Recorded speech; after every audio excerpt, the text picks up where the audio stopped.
past the year anniversary of the big trip, I went through my notes with the plans of completing this trip report all too late, but I still wanted to make it happen, if only for posterity. Of course, that was a while ago. Here we are, Thanksgiving morning at the Great Wolf Lodge. But while the wife and kids are at the tree for story time, and before we go to Grandma's house for Thanksgiving dinner, we've got a few minutes to talk about Day 8. I've heard back from some of you faithful watchers, getting some feedback about how long-winded and boring I am, so I'll try to accommodate that too, since I only have a little bit of time. So Day 8 was a day to play around Rocky Mountain National Park. There's less than 200 miles on the plan for today, so plenty of time for sightseeing. I woke up with the sun, headed out on the route suggested by my host. It was a pretty nice day. Thanks for watching.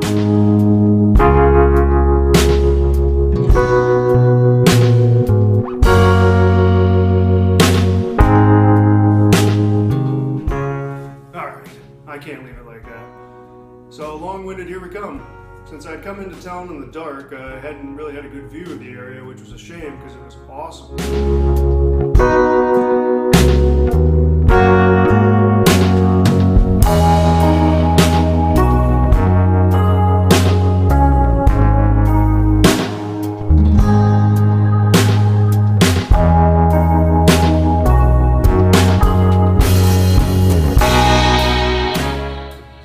Route suggested by my host included some neat roads along a reservoir and across a dam, and eventually led me to construction.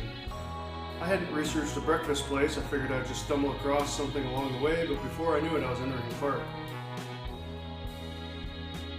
Inside the park, the scenery was overwhelming. I wasn't even noticing that my breakfast and what turned out to be my lunch was just a granola bar. But up at the Continental Divide, I was a bit upset I couldn't get a photo with the bike and the sign, but I made sure to get my mug documented alongside the sign. After leaving the Divide, I was back on the road. Some more awesome views, plenty of snow in areas, making for a unique riding experience.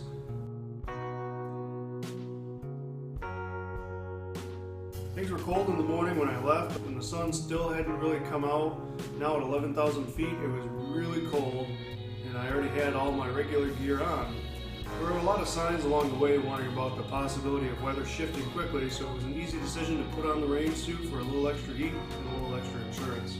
Coming back into town, it was annoying following cars, riding their brakes, and creating a stench of burning awfulness. It was almost ruining the view, but not quite. I had needed gas before I entered the park, and at that time the GPS said it was only 20 miles away. And I guess I hadn't learned my lesson about how to use the GPS, especially around these mountains, because 20 miles I'm sure was accurate. It was almost twice that if you followed the road like you have to. I made it, being a little overly concerned perhaps. I was able to coast down most of the mountain, but gassing up, I took a while to study the map I got at the entrance and decided to go back into the park and check out the one-way Old Fall River Road.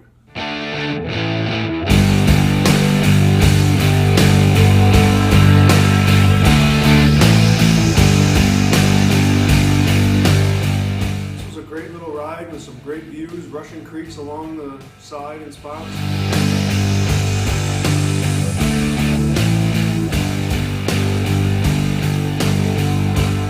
About halfway up, those signs cautioning about rapid weather change came to mind, and it started to sprinkle.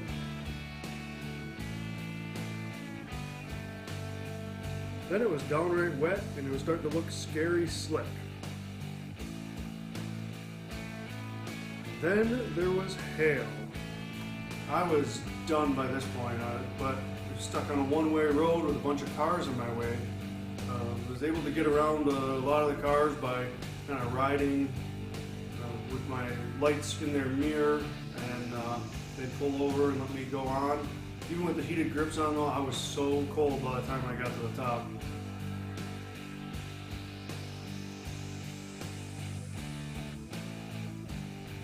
Then coming back down the mountain was interesting. The hail had passed and the lower elevation was quite a bit warmer, and I got into town wondering what to do to warm up. I didn't have far to go to lodging tonight, but I wasn't interested in going back up the mountain dealing with the hail and the cold, so I looked forward to tomorrow. I had planned on setting up the Iron Butt ride, but had forgotten to grab the documentation I printed out while in San Diego, so I went to the library to see if I could get a new set of iron butt documents.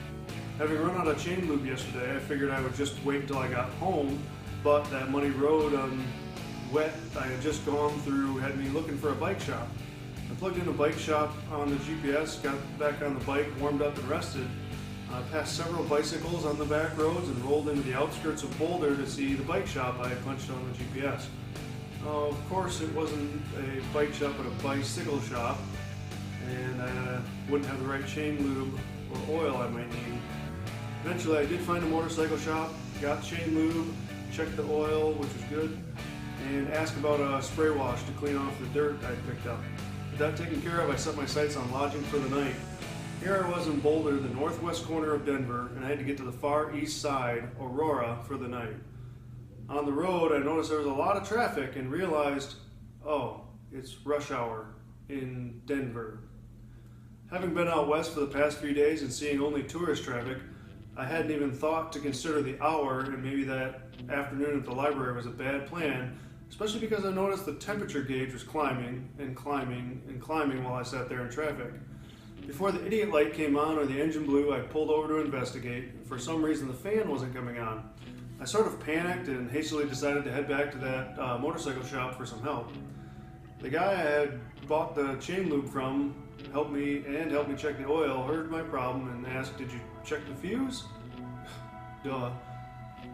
No, I hadn't. Sure enough, the fuse was blown, but I'm kind of thinking, wait a minute, why?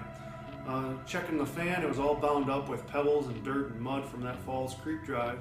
I knocked all the debris loose, got the fan spinning again, freehand, and only burnt myself several times on the headers. The guy came out and asked me how I was doing and mentioned that it was time for him to close and he couldn't really help me anyway, so he left. He also mentioned to me that if the fan was busted and I just kept moving, the radiator should be able to do its job.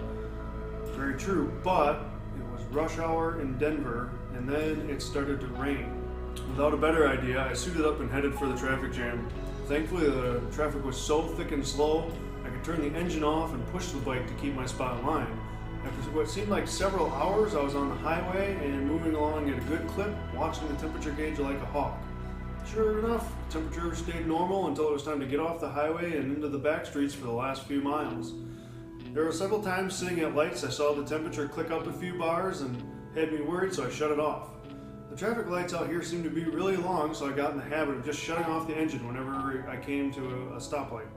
Following the GPS, I turned into a large mall parking lot and looked around quite a while, confused as to where I was supposed to be going. It took several minutes before I realized I had used some approximate locations for the initial planning, and that's where I was. Approximate, not my actual destination for the night. So I was on the east side of Denver, which was correct, but I had gone 15 miles off the highway the wrong way. Now it was getting late and I had planned on getting to bed early to get started on that iron butt ride tomorrow, crazy early in the morning, but now with a busted radiator fan and a stressful past few hours, I wasn't sure I was up for it. I finally got to the right spot, got settled in briefly before going out to dinner. There was a really cool place within the neighborhood. It was called the Beer Garden. Would have liked to have spent more time there, but I did have to get sleeping and try this iron butt thing tomorrow. Back to the Airbnb place, I talked with the hosts about possibly being witnesses for me on this iron butt forum. They were non-committal. It was hard to blame them because I didn't have very solid plans at this point with all the new things that had come to light, but the best they offered was we were usually up until about 1 a.m. Well, I kind of decided that I would get up at 2 a.m. to start this journey, so at about 9 o'clock I set my alarm for 2 a.m. and laid down.